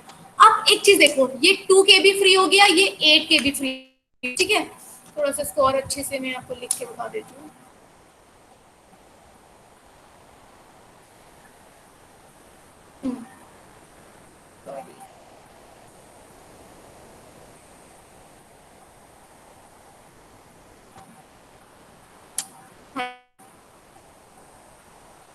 फॉर एग्जाम्पल वेरिएबल हम पढ़ रहे हैं ना, देखो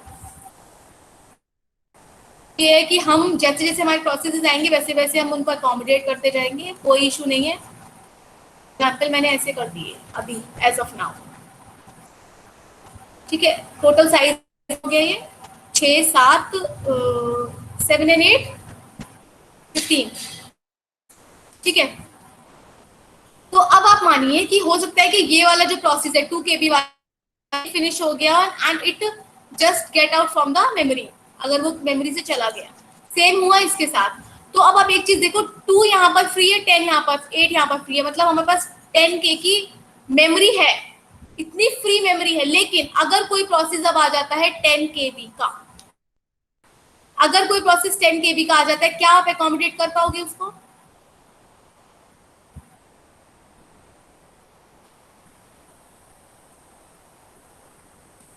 बताइए, रोक पाएंगे?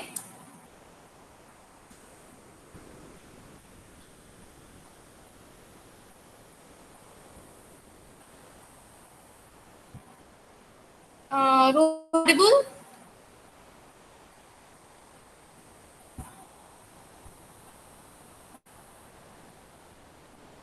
Am I audible?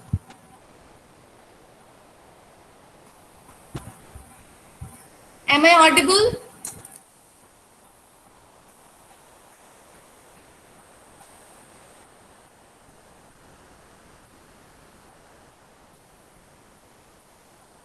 Okay fine. तो मैं क्या बोल रही हूँ, देखो वेरिएबल में अगर ये 2 KB आपका है कि इसने कंप्लीट कर लिया and get from the memory, ये 8 KB ने भी कंप्लीट कर दिया है। और अगर अब कोई 10K का प्रोसेस आ जाता है, फॉर एग्जांपल PI, तो क्या हम उसको आएंगे इसके अंदर?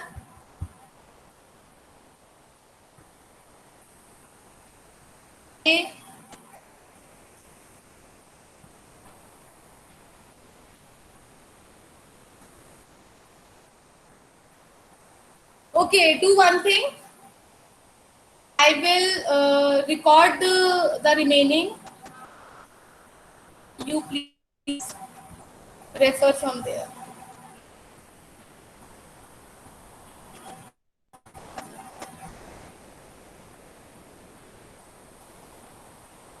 ठीक, ओके फाइन। तो जो प्रोसेस 10K का अगर इसके बाद हमारे पास आ जाता है, हमारे पास 10K का अलग अलग स्पेस तो है बट साथ में नहीं है, that's why we can not accommodate the 10 process and this is called your internal fragmentation. This is called your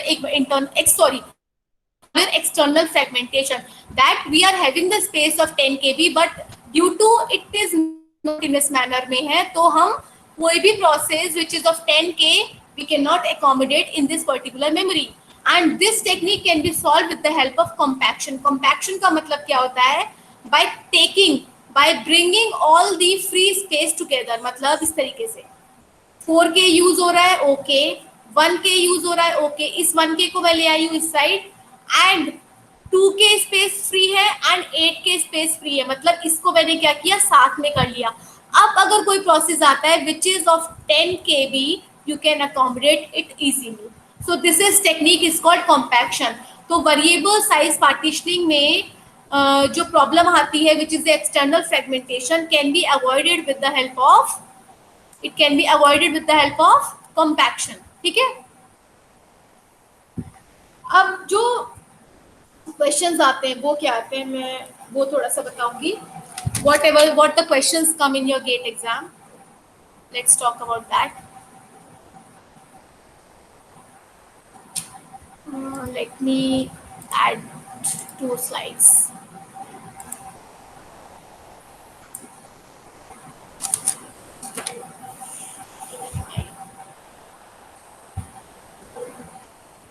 हाँ जी, क्वेश्चन देखिए कैसे आते हैं पार्टीशनिंग पे ही, फिक्स साइज पार्टीशनिंग हो या वेरिएबल साइज हो, how the questions are coming. For example ये आपका मेमोरी एलोकेशन है विच इज ऑलरेडी गिवन। हम इसके लिए एक बार ये फर्स्ट फिफ्थ और ये सब पढ़ लेते हैं। कहाँ गया वो? हाँ, पार्टीशन का जो एलोकेशन मेथड्स होते हैं उसमें 3 मेथड्स हैं किस तरीके से पार्टीशन करना है, मतलब पार्टीशन में किस तरीके से एलोकेट करना है, whether you can do it with first fit, best fit and worst fit. These are the 3 allocation methods that can be used for allocating the processes in the partitioning method। ठीक है, किस तरीके से हम कर सकते हैं। तो फर्स्ट फिट का मतलब क्या होता है कि जो पहला मिले आपको, जो पहला बिग होल मिले, मतलब जो पहला बिग स्पेस मिले अपने प्रोसेस के लिए, वो एकोमोडेट कर दो। ठीक है, बेस्ट का मतलब होता है जो मिनिमम स्मॉलेस्ट जो मिले आपको वो एकोमोडेट कर दो। वर्स्ट का मतलब लार्जेस्ट। ठीक है, अब कैसे करना है वो बताती हूँ। फॉर एग्जाम्पल हमको ये गिवन है, दिस इज 50, मैं KBNB नहीं लिख रही हूँ, सिर्फ नंबर्स लिख रही हूँ, it can be anything. 300 and this is 350 and this is 600. For example, this is already filled, this is already filled and this is already filled। ठीक है, तो पहला जो हम टेक्निक, जो हम मेथड यूज करेंगे, जो पार्टीशन मेथड यूज करेंगे विच इज फर्स्ट फिट। ठीक है, फर्स्ट फिट।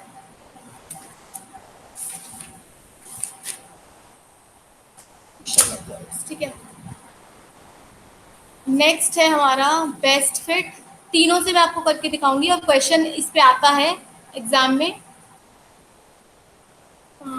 ये आपका ऑलरेडी अकोमोडेटेड है, ये 150 आपका फ्री होल है and this 300 is already accommodated, this 350 is free and थोड़ा सा बड़ा कर लेते हैं इसको, 600 इज ऑलरेडी अकोमोडेटेड। ठीक है,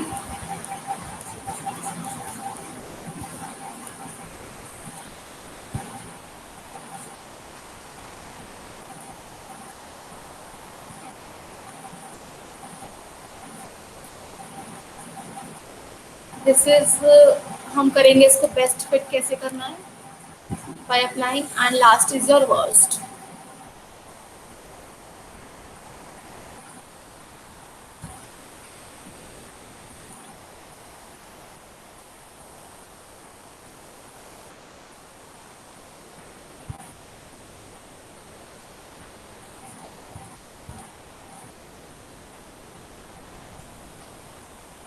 ठीक है, तो ये कुछ प्रोसेसेस गिवन है, P1 300, P2 25, P3 125 and P4 is, हमें ये सारे प्रोसेसेस को अकोमोडेट करना है in best fit, worst fit and first fit. किस तरीके से करना है देखते हैं। देखिए, पहले मैं बात करती हूँ फर्स्ट फिट की। फर्स्ट फिट का मतलब क्या है, we will start searching from first location. हम क्या करेंगे, स्टार्टिंग से सर्च करना शुरू करेंगे, मतलब यहाँ से जो हमें सबसे पहला मिलेगा उस स्पेस के अकॉर्डिंग हम उसको वो पर्टिकुलर स्लॉट दे देंगे। ठीक है, इस तरीके से हमें करना है इसको। तो आप देख सकते हो सबसे पहला प्रोसेस है P1। P1 का साइज है 300, it can not accommodate in this, definitely नहीं हो सकता। ये 350 है, इसके अंदर हो सकता है।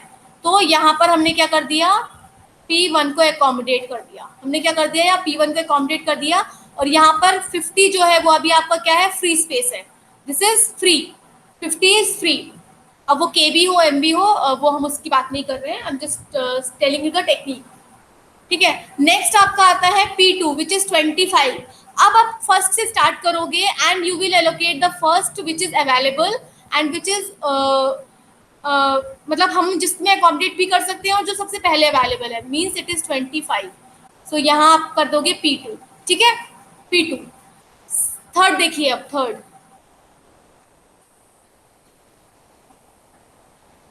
थर्ड देखिए, इसके बाद है आपका 125। यहाँ से सर्चिंग शुरू की और यहाँ पर आपको मिल गया 125, बिकॉज जब आपने इसको 25 एलोकेट कर दिया तो आपका यहाँ बचा 125। It means P3 can be accommodate in this slot, very good.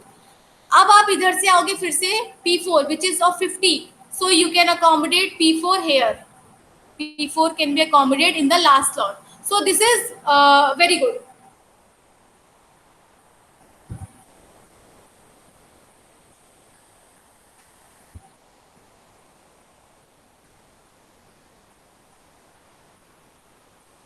नहीं नहीं नहीं नहीं, हम बात ही नहीं कर रहे हैं उसकी, we are not talking about this what I am saying, fix size partition की बात नहीं कर रहे, we are talking about variable size. As of now I am talking about variable size partitioning, ठीक है। फिक्स साइज के लिए मैं आपको दूसरा एग्जांपल बताती हूँ अभी, ठीक है। तो नेक्स्ट हम बात करेंगे बेस्ट फिट। बेस्ट फिट का मतलब क्या है कि जो स्मॉलेस्ट स्पेस मिलेगा हमको for that particular process we have to accommodate that, ठीक है। सबसे पहला प्रोसेस आपका आता है P1 विच इज ऑफ 300। 300 को कहाँ अकोमोडेट करेंगे हम, यहाँ पर, because this is where P1 can be accommodated, और यहाँ पर आपका 50 अभी फ्री है, 50 इज फ्री हो ओवर हेयर, ठीक है। नेक्स्ट आपका आता है 25। अब आप बताओ 25 हम यहाँ अकोमोडेट करेंगे कि इधर,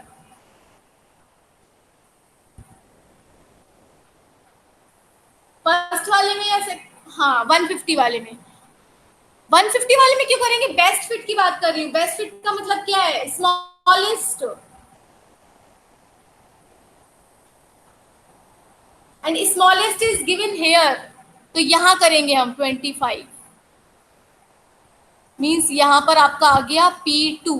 अभी भी आपका इसमें 25 स्पेस बचा है। नेक्स्ट थर्ड देखते हैं 125, यू कैन अकोमोडेट 125 हेयर, मतलब ये हो गया आपका P3। अब एक चीज देखो, यहाँ पर स्पेस कितना खाली है, 25 यहाँ खाली है, 25 यहाँ खाली है, ध्यान से देखना। P4 का साइज है 50, but what is happening, 25 plus 25 50, ये स्पेस फ्री है पर कॉन्टिन्यूस नहीं है, it is not continuous, that's why it is called external fragmentation. जो कि मैंने आपको बताया था वेरिएबल साइज पार्टीशनिंग में एक्सटर्नल फ्रेगमेंटेशन की प्रॉब्लम आती है, that means P4 is equal to 50 के लिए स्पेस तो है हमारे पास पर कॉन्टिन्यूस नहीं है, that's why we can not accommodate the process P4 in this particular fashion, in this particular partitioning, इसमें हम नहीं कर सकते।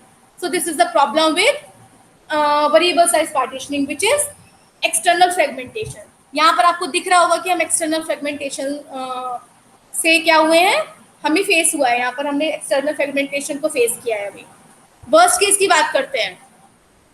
वर्स्ट केस का मतलब क्या है कि जो सबसे लार्जेस्ट हो, मतलब अगर मैं 300 प्रोसेस की बात करती हूँ, अगर फॉर एग्जांपल P1 है 300, तो सबसे पहले मैं सबसे लार्जेस्ट कौन सा है, ये वाला, तो इसके अंदर मैं क्या कर दूंगी, 300 को अकोमोडेट कर दूंगी विच इज P1 प्रोसेस, ठीक है। नेक्स्ट P2 है 25, तो 25 को मैं कहाँ अकोमोडेट करूंगी, लार्जेस्ट में, मीन्स यहाँ पर करूंगी P2, ठीक है। तो ये 25 हो गया और बाकी का बचा ये 125, ठीक है। थर्ड है आपका 125, तो वो मैं यहाँ अकोमोडेट कर दूंगी, यहाँ 50 बचा है, यहाँ P4 हो जाएगा, ठीक है। This is how we can accommodate in the worst fit manner. तो एक चीज हम इससे समझेंगे कि वर्स्ट फिट जो होता है आपका, वर्स्ट फिट जो होता है वो बेस्ट काम करता है जब हम बात करते हैं वेरिएबल साइज पार्टीशनिंग की। आप देख रहे हो यहाँ पर आपने देखा कितना अच्छे से सब पार्टीशन हो गया है। तो वर्स्ट फिट जो होगा वो वेरिएबल साइज पार्टीशनिंग में बहुत अच्छा काम करता है, लेकिन बेस्ट फिट जो होता है वो वर्स्ट काम करता है। आपने देखा यहाँ पर वर्स्ट काम किया ना उसने, एक्सटर्नल फ्रेगमेंटेशन हो गया, तो वर्स्ट करता है वेरिएबल साइज पार्टीशनिंग में, ठीक है। और जो बेस्ट फिट होता है वो आपका बेस्ट होता है जब हम बात करते हैं फिक्स्ड साइज पार्टीशनिंग की। कैसे, मैं आपको बताती हूँ। अब हम फिक्स साइज पार्टीशनिंग पढ़ेंगे इसके अंदर, तब आपको और समझ में आएगा कि कैसे हम इंटरनल फ्रेगमेंटेशन से फेस कर रहे हैं। फॉर एग्जाम्पल ये आपके फिक्स साइज हैं, कुछ अलग अलग मतलब पार्टीशन है ये 200, 400, 600, 500, 300 एंड योर लास्ट इज 250, ठीक है। एंड दिस इज पहले हम इसमें ये फिक्स साइज पार्टीशनिंग से करना है इसको। पहले हम करेंगे फर्स्ट फिट से, डिवाइड सेम वैसे करूंगी मैं जो ऊपर गिवन है, 400, 600, 500, 300 और ये है 250। प्रोसेस लिख लेती हूँ मैं। प्रोसेस के जो साइज है वो हैं 357, 210, P3 is equals to 468, P4 is equals to 491 and this. Next we'll talk about best fit. 200, 400, 600, 500, 300 and 250.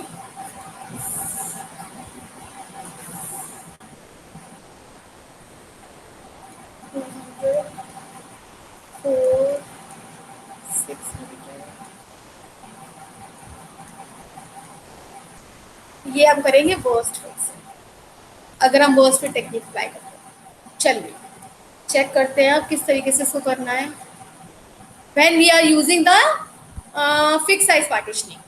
अब आप देख सकते हैं कि सबसे पहले प्रोसेस है 357। फर्स्ट फिट का मतलब क्या है, जो पहला स्लॉट मिलेगा आपको जिसके अंदर ये प्रोसेस को अकोमोडेट कर सकते हो। सिंपल इसमें कर सकते हैं हम, तो यहाँ पर हम कर देंगे फर्स्ट को। इसमें आप देखो कितना स्पेस बाकी है, 400 minus 357 is 43। This is the free space, this is wastage, you can से दिस इज वेस्टेज, क्योंकि फिक्स में हम क्या करते हैं एक स्लॉट में एक पार्टीशन में सिर्फ एक ही प्रोसेस को अकोमोडेट करते हैं, ठीक है। सेकंड ये हो गया। सेकंड आपका आया 210। शुरू से सर्च करना शुरू करेंगे, 200 में नहीं कर सकते, 43 पे तो कर ही नहीं सकते आप। 600 यहाँ कर सकते हो, तो यहाँ पर अकोमोडेट कर दो 2 को, and the space which is free is 390, it is also wasted. Fix partition कर रहे हैं, ध्यान से देखना। P3 which is of 468, check from the starting and जो हमें सबसे पहला मिलेगा उसी के अंदर हम accommodate कर देंगे, यहाँ पर 3। Now the space which is 32 is wasted in this particular slot. Next we are going with P4 which is 491. अब आप बताओ 491 को accommodate कर सकते हैं क्या?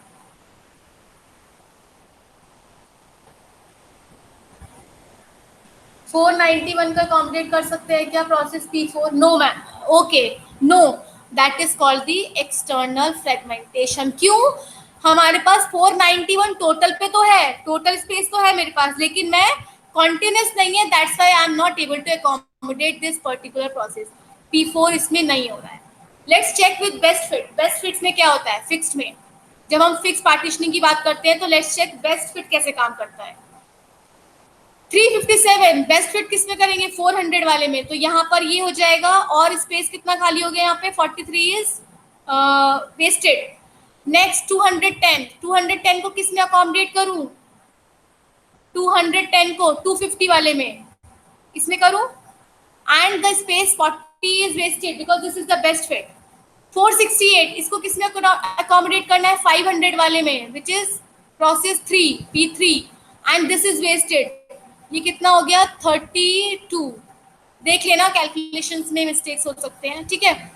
Last is your 491, you can accommodate this is here, यहाँ पर कर सकते हो, this is wasted which is 109, ठीक है। तो इसमें हमें चारों के चारों प्रोसेसेस अकोमोडेट कर दिए हैं, एंड लेकिन कुछ हमारा अगर अब इसके बाद कोई और प्रोसेस आता है, for example P5, P6, P5 अगर आता है साइज 300 का, 300 तो है हमारे पास, 350 का, अब आप उसको अकोमोडेट नहीं कर पाओगे, then this will also be comes in the category of external fragmentation. ठीक है, नेक्स्ट वर्स्ट फिट कैसे काम करता है देखते हैं। 357 वर्स्ट फिट के अंदर यहाँ पर इसको अकोमोडेट कर दो, ये सारा स्पेस फ्री हो गया, जो भी आएगा 600 माइनस 357 कर लेना इसको कैलकुलेट। 210 के 10 कहाँ पर होगा, यहाँ पे अकोमोडेट होगा, क्योंकि वर्स्ट का मतलब जो सबसे बड़ा मिले है उसमें हम अकोमोडेट करते हैं। दिस इज 243 एंड यहाँ पर कितना वेस्ट हो गया है 290। नाउ अब आप इसके बाद ना तो P3 अकोमोडेट कर सकते हैं, ना ही P4 अकोमोडेट कर सकते हैं। This is also the case of external fragmentation. ठीक है, सो वर्स्ट फिट जो होता है वो फिक्स पार्टीशनिंग में वर्स्ट काम करता है, बेस्ट फिट जो होता है वो फिक्स पार्टीशनिंग में बेस्ट काम करता है। This is working properly in fix partitioning and this is working worst in fix partitioning. लेकिन वेरिएबल पार्टीशनिंग में वर्स्ट वाला जो होता है वो बेस्ट काम कर रहा था वेरिएबल में, एंड बेस्ट वाला जो हो रहा था वो वर्स्ट काम कर रहा था। ठीक है, तो कभी कभी डायरेक्ट थ्योरी क्वेश्चंस भी आ जाते हैं, तो वहां पर आपको इससे मदद हो जाएगी कि किस तरीके से हमें करना है। ठीक है, नेक्स्ट इस पे क्वेश्चंस आते हैं गेट में पार्टीशनिंग वाले पे, तो प्लीज आप देख लीजिएगा कुछ क्वेश्चंस इसके ट्राई करके। एक गेट का क्वेश्चन है, अगर इसमें लिखा हो मैंने तो let me see, I don't know whether I have written that question. Okay, यहाँ पर मैंने लिखा नहीं है, मैं एक स्लाइड ऐड करके वो क्वेश्चन लिख देती हूँ।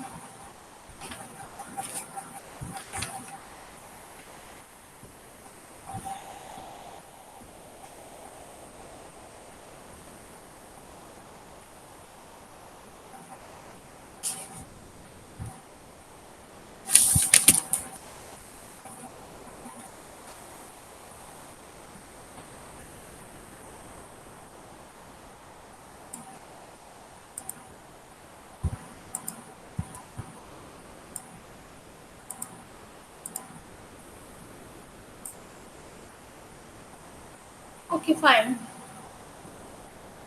एक गेट पे क्वेश्चन आया था, गेट 1994 में।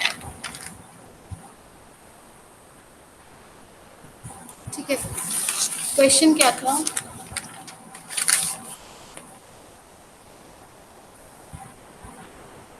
प्रोसेस रिक्वेस्ट 300 के 25 के, ये कुछ प्रोसेसेस हैं जिनका साइज गिवन है which you have to accommodate. ठीक है, एंड क्वेश्चन आप एग्जैक्टली देख लीजिएगा, गेट 1994 का है ये। 50 के 150 के 300 के इज ऑलरेडी अकोमोडेटेड, 300 के 350 है ये शायद, 350 के एंड दिस इज 600 के विच इज ऑल्सो। ठीक है, क्वेश्चन था कि ये वर्क कैसे अच्छा करेगा, ईदर फर्स्ट फिट और बेस्ट फिट। सेकंड था first fit but not best fit. हम कौन से वाले टेक्निक से, कौन से वाले मेथड से सारे के सारे प्रोसेसेस के को अकोमोडेट कर सकते हैं इन this particular partitioning, best fit but not first fit and not. ये क्वेश्चन आया था गेट में, बताइए इसको कैसे करना है। पहले मैं अप्लाई करूं फर्स्ट फिट, क्योंकि दो ही चीजें दे रखी है, इसमें वर्स्ट तो दे ही नहीं रखा, सिर्फ बेस्ट और फर्स्ट ही दे रखा है। तो पहले अगर मैं फर्स्ट फिट के अकॉर्डिंग करती हूँ तो ये वाला ऑलरेडी यूज्ड है 50 के, दिस इज फ्री 150 के। फिक्स्ड और वेरिएबल, इट इज गिवन ना, इट इज फिक्स्ड 300 के 350 के and 600. This is already occupied, this is already occupied. ठीक है, चलिए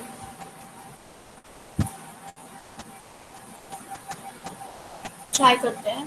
पहला है आपका 300, फर्स्ट फिट में आप किस में अकोमोडेट कर दोगे 300 यहाँ पर, मतलब अगर मैं प्रोसेस P1 इसको ले लेती हूँ तो ये 50 मेरा क्या हो गया, फ्री स्पेस मिल गया मुझे। ठीक है, नेक्स्ट है आपका, ये कंप्लीट हो चुका है। नेक्स्ट है आपका 25 को हम कहाँ करेंगे अकोमोडेट, यहाँ पर, क्योंकि फर्स्ट जो आपको स्पेस मिलेगा available to accommodate the particular thing, यहाँ आपने P2 कर दिया फॉर एग्जाम्पल, ये आपको टोटल स्पेस है 125 विच इज स्टिल फ्री। ठीक है, ये भी हो चुका है। नेक्स्ट है आपका 125, डेफिनेटली आप यहाँ पर इसको अकोमोडेट कर सकते हो। एंड लास्ट है आपका 50 जो कि आप यहाँ कर सकते हो। So with the help of first fit हमने सारे के सारे प्रोसेस को परफेक्टली एलोकेट कर दिया है, अकोमोडेट कर दिया है। Let's talk about best fit now. Let's talk about best fit. 50K, 150K, 300K, 350K, and this is 600K.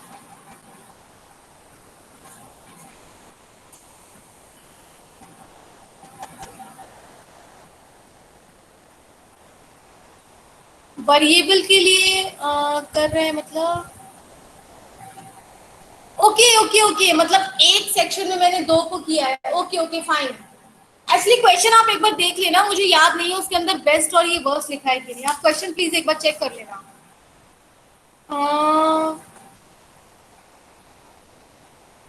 Question में सिंपल यही था कि क्वेश्चन एक बार प्लीज चेक कर लेना क्वेश्चन में क्या था। ठीक है, लेकिन मैं आपको इसको हाँ रोहित प्लीज आप इसका एक बार क्वेश्चन देख लेना। लेकिन दिस इज, हाँ यू आर राइट कि हम एक स्लॉट में वेरिएबल में ही कर पाते हैं 2 प्रोसेसेस। एक सेकेंड, हाँ जी ठीक है, this is variable because only variable size partitioning we can accommodate 2 processes in 1 slot. Very good, thank you. ठीक है, नेक्स्ट आप देखिए, हाँ जब हम बेस्ट फिट अप्लाई कर रहे हैं तो बेस्ट फिट में हम क्या करेंगे, 300 को कहाँ अकोमोडेट करेंगे, यहाँ पर। Let's do that. यहाँ P1 आ गया और ये वाला आपका 50 अभी फ्री स्पेस है। नेक्स्ट है आपका 25 को कहाँ अकोमोडेट करेंगे, इधर, because this is the best space and your 25 is free.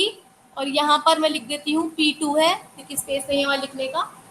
Next है 125 को आप कहाँ कर सकते हैं, P3, और यहाँ क्या बचा है 25। नाउ आप एक चीज देखो, यहाँ 25 फ्री है, यहाँ 25 फ्री है।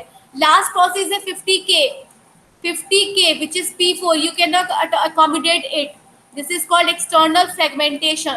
ठीक है, this is called external fragmentation. So answer is first fit but not best fit. Answer is first fit but not best fit. So और एक्सटर्नल फ्रेगमेंटेशन को सॉल्व किससे करते हैं, मैंने आपको बताया था,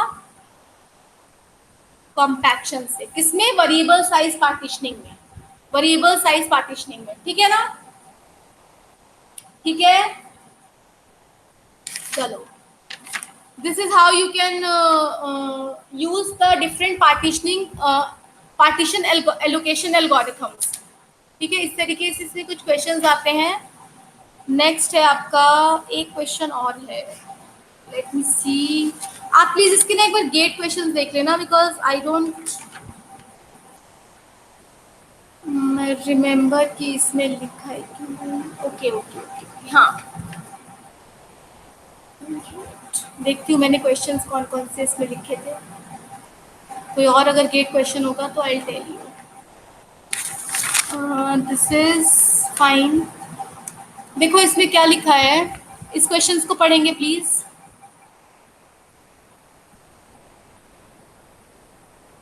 इसको ट्राई करो जरा। एक 1000 KB मेमोरी है, इज मैनेज्ड यूजिंग, एक आपकी 1000 K की मेमोरी है which is managed using variable size partition but to compaction. It currently has 2 partitions, 2 partitions हैं उसके अंदर, एक तो है 200 बाइट्स का KB का और एक है 260 का। मतलब टोटल जो ऑक्यूपाइड स्पेस है वो है 460। ठीक है, तो आपके पास फ्री कितना हो गया, 460 इज इक्वल्स टू 540 KB। ये आपके पास फ्री स्पेस है, ठीक है। क्वेश्चन क्या पूछा है, the smallest allocation request in KB that could be denied, that could be denied, smallest. तो बताइए कैसे होगा। अच्छा, हम इसको ऐसे एलोकेट कर सकते हैं, 200 मैंने यहाँ कर दिया, 260 यहाँ कर दिया, ठीक है। या फिर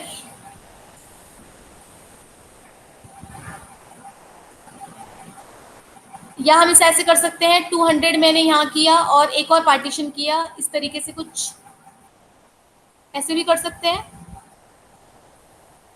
और इनका स्पेस क्या हो जाएगा स्टूडेंट्स, 270, 270 हो जाएगा ना। एक ऐड कर दें, 541 is not the answer, the answer is 181। अब बताओ आंसर ये है इसका। देखो इसमें लिखा क्या है क्वेश्चन में, एक बार क्वेश्चन को समझने की कोशिश करते हैं। वेरिएबल पार्टीशनिंग यूज करना है, but to compaction, but to compaction. अगर हम इसे इस तरीके से डिवाइड करते हैं, फॉर एग्जांपल मैंने भी ये क्वेश्चन ट्राई नहीं किया है, लेकिन जस्ट ट्राई दिस, और ये कुछ ऐसे अकोमोडेट है, तो 3 पार्टीशंस हो गए। इसने पूछा है स्मॉलेस्ट एलोकेशन रिक्वेस्ट, स्मॉलेस्ट, तो हम 151 की अगर बात करेंगे तो 151 तो हम अकोमोडेट कर सकते हैं। अब आप देखो ये साइज कितना हो गया, 180 180 180, ठीक है ना। 18 3 जा 54, 18 3 जा 54, तो ये टोटल आपके 3 ऐसे पार्टीशंस आ रहे हैं विच इज ऑफ साइज 180। सो 151 हम अकोमोडेट कर सकते हैं, पर 181 हम अकोमोडेट नहीं कर सकते। This is talking about the smallest allocation request. तो हम स्मॉलेस्ट वैल्यू से तो उसको हटाने की कोशिश करेंगे, मतलब मैं सबसे पहले चेक करूंगी 151, बट 151 आप अकोमोडेट कर सकते हो विद द मोस्ट। अगर हम इसको ऐसे मतलब 3 पार्टीशन में भी डिवाइड करते हैं which is the maximum partitioning that can be done, तो 151 हम अकोमोडेट कर सकते हैं। क्या हम 181 कर सकते हैं, 181 हम नहीं कर सकते हैं। Okay, let it be for some time question mark. 231, 231, एक चीज और देख लेते हैं यहाँ पे, एक सेकेंड। अगर मैं इसको 270 और ये भी 270 हो जाता है तो क्या होगा। देखो स्टूडेंट्स, अगर हम, हाँ ऑब्वियसली ऑप्शन रख के ही करेंगे ऐसे क्वेश्चंस में। अगर आप इसको ऐसे पार्टीशन करते हो रोहित, तो आप देखिए 270 है, 231 अकोमोडेट हो सकता है, 541 तो नहीं हो सकता, ठीक है। 541 तभी हो सकता है जब पूरा का पूरा स्पेस एक तरफ हो, तब भी नहीं हो सकता, इनफैक्ट तब भी नहीं हो सकता, क्योंकि टोटल स्पेस कितना है अवेलेबल, 540। आप 541 तो अकोमोडेट ही नहीं कर सकते, तो कौन सा वाला आंसर हो जाएगा, 181, because if we are giving the 3, अगर हम उसको 3 पार्टीशन में डिवाइड करेंगे then you can easily accommodate that particular processes less than 180, less than 180। तो smallest जो रिक्वेस्ट होगी जो डिनाई हो जाएगी 181 डिनाई हो जाएगी, जैसे हम 181 को करेंगे वो डिनाई हो जाएगी। Less than equals to, sorry less than equals to 180 वाले सारे रिक्वेस्ट आपके फुलफिल हो जाएंगे, ठीक है। कुछ क्वेश्चन इस तरीके से आते हैं, आपको थोड़ा सा प्रैक्टिस करना पड़ेगा, then you can easily find and you can easily do. Okay, ये क्वेश्चन प्लीज आप खुद ट्राई करना, इसका आंसर मैं कल बताऊँ, ठीक है। You please try this question, it Kemps in 1998। I upload the PPT and please उससे देख लेना, या फिर लिख लो 1998 में गेट का क्वेश्चन आया था, आप इसको ट्राई करना। इसके बाद कल हम पढ़ेंगे paging, which is very important part. कल मैं आपको पेजिंग बताऊंगी, and this is for today. Please revise your this part, कहाँ पे लिखा था मैंने वो, हाँ जी, आप प्लीज ये रिवाइज कर लेना, कॉन्टिन्यूस मेमोरी मैनेजमेंट टेक्निक्स, ठीक है। मैं continuous memory management techniques revise कर लेना, और कल हम नॉन कॉन्टिन्यूस पेजिंग और सेगमेंटेशन पढ़ेंगे। So thank you very much Rohit. If you have any doubt you can ask me here also, and you can ask me afterwards as well.